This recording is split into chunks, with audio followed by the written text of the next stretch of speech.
Your dog finally got what it deserved, Janet said over the phone, her voice full of satisfaction. Now my cats can visit without that monster bothering them. I gripped the steering wheel tightly, speeding to the emergency vet. My heart pounded as I thought of Max, my 3-year-old German Shepherd. He had collapsed after breakfast, the same meal my mother-in-law, Janet, had prepared that morning. "What'd you do to Max?" I asked, my voice shaking with anger. "Oh, just a little something to calm him down," she said casually. "They'll be fine. Maybe next time you'll train your dog properly." I couldn't believe what I was hearing. Janet had always disliked Max, but this was beyond anything I imagined. Max wasn't just a pet. He had been my comfort after my husband, Mike, and I lost our baby. But Janet never understood. She hated Max, saying he was a poor substitute for the grandchild she would never have. As I reached the clinic, the staff rushed out with a gurney.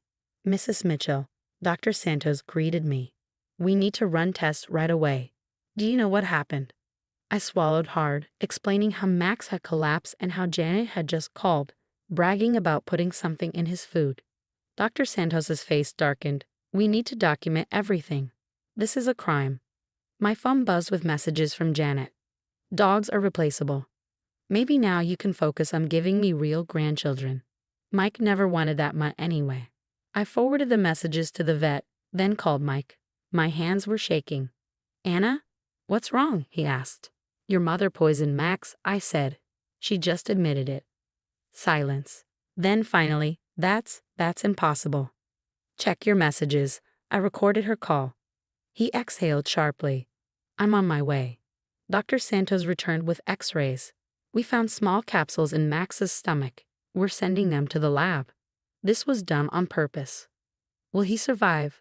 I asked, my voice breaking. "We caught it early, thanks to you." "But Anna," she leaned in, "this isn't just about Max. People who do this often escalate. You need to be careful." Mike arrived, his face pale as he looked at the evidence. "I never thought. I knew Mom didn't like Max, but this." "She didn't just dislike him, Mike," I said, pulling away from his touch.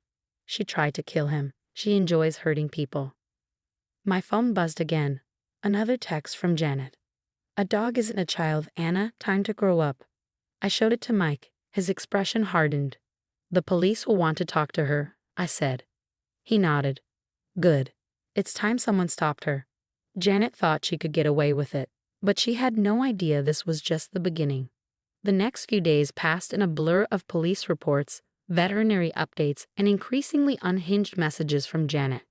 Mike had moved us into a hotel temporarily, worried his mother might try something else while Max recovered at the animal hospital. "The lab results are back," Dr. Santos said during our morning update call. "We found a combination of prescription medications in those capsules. Some were pet medications, but others," she paused significantly, "others were human prescription drugs. Very specific ones." I sat up straighter. "What does that mean?" "It means your mother-in-law didn't just use random poison. These were carefully selected medications, some of which require special authorization to obtain. We've shared the findings with the police, and they're particularly interested in how she accessed these drugs." The implications hit me like a truck. Janet worked as a receptionist at a medical clinic. Had she been stealing medications? The thought made me sick. Mike was meeting with a detective when I arrived at the animal hospital to visit Max. My normally energetic shepherd was still weak, but his tail wagged when he saw me. Dr. Santos had said he was lucky. If I hadn't noticed his symptoms so quickly, the outcome could have been devastating. "Mrs. Mitchell," Detective Parker greeted me, his notebook open. "We've made some interesting discoveries. Your mother-in-law's employer has been very cooperative."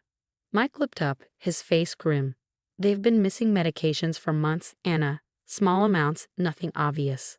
But when they checked the logs against the lab results." Janet had access to everything found in Max's system, Detective Parker confirmed. "We've obtained security footage showing her accessing the medication storage area outside of normal business hours." I stroked Max's head, feeling him lean into my touch. "So this wasn't just about hurting Max?" "No," the detective replied. "This appears to be part of a larger pattern. We found evidence of other potential incidents. Your mother-in-law may have been experimenting with these medications for some time." Mike buried his face in his hands. I can't believe this. All those times she offered to help with Max's anxiety, saying she had special supplements. You didn't know, I said softly, though part of me wanted to scream. I told you so. I'd always refused Janet's offers to treat Max, trusting my instincts when she seemed too eager to medicate him. Detective Parker cleared his throat. We'll need to investigate other possible victims. Were there any other pets in the family who experienced unexpected health issues? Mike's head snapped up. My sister's cat died 6 months ago. Mom said she found it having seizures and tried to help, but his voice trailed off as the implications sank in. We'll need to speak with your sister, the detective said, making notes, and anyone else who might have had pets become ill after contact with your mother. Just then, my phone buzzed with a new message from Janet. I hear Max survived. Pity. But there are always accidents waiting to happen. Better watch him carefully. I wordlessly showed the message to Detective Parker, who immediately began typing on his phone. That's a direct threat. We're bringing her in for questioning now. As if on cue, we heard a commotion in the clinic's reception area. Janet's voice carried clearly. I'm here to check on my granddog. How dare you try to keep me away? Mike moved to block the door while Detective Parker stepped out. I held Max close, feeling him tremble as Janet's voice grew louder. This is ridiculous. I was trying to help. That dog is a menace. He needed to be dealt with. Anna's turned him against me, just like she turned Mike against me. The detective's voice was calm but firm. Mrs. Harrison, you're under arrest for animal cruelty, theft of prescription medications, and making criminal threats.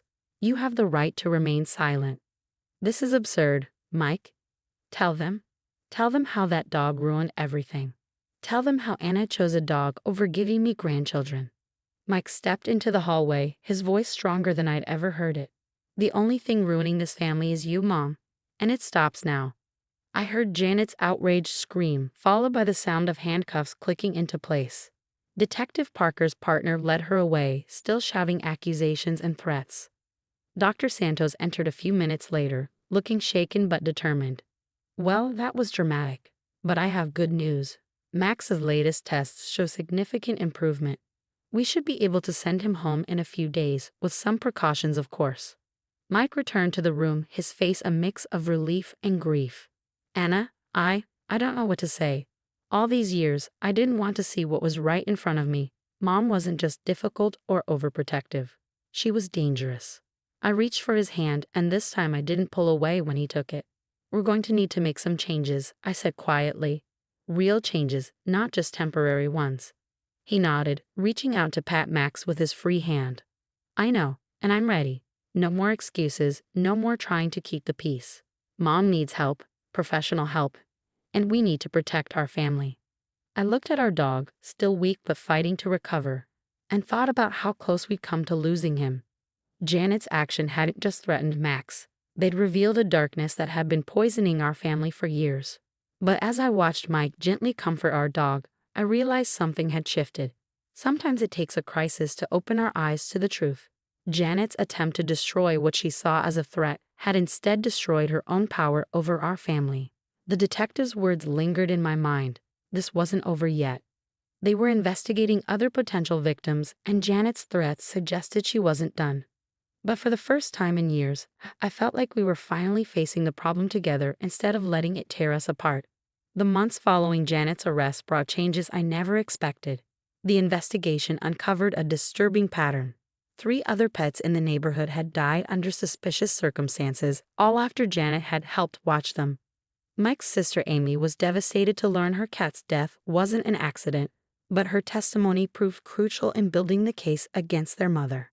The DA is offering a plea deal, Detective Parker informed us during a follow-up meeting. Given the evidence and the multiple victims, Janet's looking at serious charges. The clinic is also pressing charges for theft of controlled substances. Max had made a full recovery, though he remained wary of strangers near his food. We'd installed security cameras around the house and implemented strict protocols about who could access our home. The experience had left its mark on all of us. She's still claiming it was all for the family's good, Mike said, shaking his head as we left the detective's office. Says she was trying to fix our family by removing the distractions. I watched as he knelt to greet Max, who was waiting in our car. The bond between them had grown stronger through this ordeal. Mike had finally seen his mother's true nature, and with that recognition came a determination to protect what really mattered. The court date arrived on a crisp autumn morning. Janet sat at the defendant's table, looking smaller somehow without her usual air of superiority. When she turned to look at us, I expected to see anger or blame in her eyes. Instead, I saw something that chilled me more: calculation. Before the court accepts this plea, the judge began. Does the defendant wish to make a statement? Janet stood, her hands clasped demurely in front of her. I only wanted what was best for my family, she said, her voice trembling perfectly. My son and daughter-in-law were so focused on that dog, treating it like a child. I thought if the dog wasn't around. You thought poisoning multiple animals would somehow fix your family? The judge interrupted, his tone sharp. The court has evidence of at least 4 victims, Mrs. Harrison. This wasn't a moment of weakness. This was a calculated pattern of cruelty. The sentence came down harder than we expected. 3 years in prison, mandatory psychiatric evaluation, and a lifetime ban on working in medical facilities or owning pets. Janet's practiced composure finally cracked. This is your fault, she screamed as they led her away. If you'd just given me grandchildren instead of wasting time with that stupid dog. Mike stood up, his voice carrying clearly across the courtroom. No, Mom, this is your fault. And until you understand that, we can't have you in our lives. Outside the courthouse, Amy approached us with tears in her eyes. I'm so sorry I didn't believe you about Mom sooner, she told me, hugging me tight. Thank you for stopping her before she could hurt anyone else. Life gradually settled into a new normal. We moved to a house with a large fenced yard where Max could play safely. Mike started therapy to process his complicated feelings about his mother. Slowly, we began to heal. One evening, as we watched Max chasing fireflies in the backyard, Mike turned to me with a serious expression. You know what I realized? He said softly. Mom was wrong about everything. Max didn't prevent us from having a family. He helped us create one. He showed us what unconditional love really looks like. I leaned against him, thinking about how far we'd come. He also showed us how to recognize when someone doesn't have our best interests at heart, I added. Janet still writes sometimes, always with the same manipulative undertones. Her latest letter claimed she's found God in prison and wants to reconcile. We file each letter with our lawyer, maintaining the paper trail while keeping our distance. Max continues to thrive, his protective instincts now channeled into gentle care of our newest family member, a baby girl who arrived last spring. He keeps a watchful eye on her, just as he did for us when we needed him most. The security cameras remain, and we're still careful about who we trust with our family's care. Some might call it paranoid, but we learned the hard way that sometimes the biggest threats come from those who claim to love us most. Yesterday, I found Mike in the nursery, watching as Max lay protectively by the baby's crib. You know, he said quietly, I used to think Mom was right about what a family should look like. But now I understand. Family isn't about meeting someone else's expectations. It's about protecting the ones you love, whether they walk on 2 legs or 4. Looking at them, my husband, our dog who survived poisoning to become a guardian, and our daughter sleeping peacefully, I knew he was right. Janet had tried to destroy what she couldn't control, but instead she'd only made us stronger. Our family wasn't what she wanted, but it was exactly what we needed. Sometimes the worst betrayals lead us to our best decisions. Janet's attempt to fix our family had failed, but in its place, we'd built something genuine, something strong. And this time, we knew how to protect it.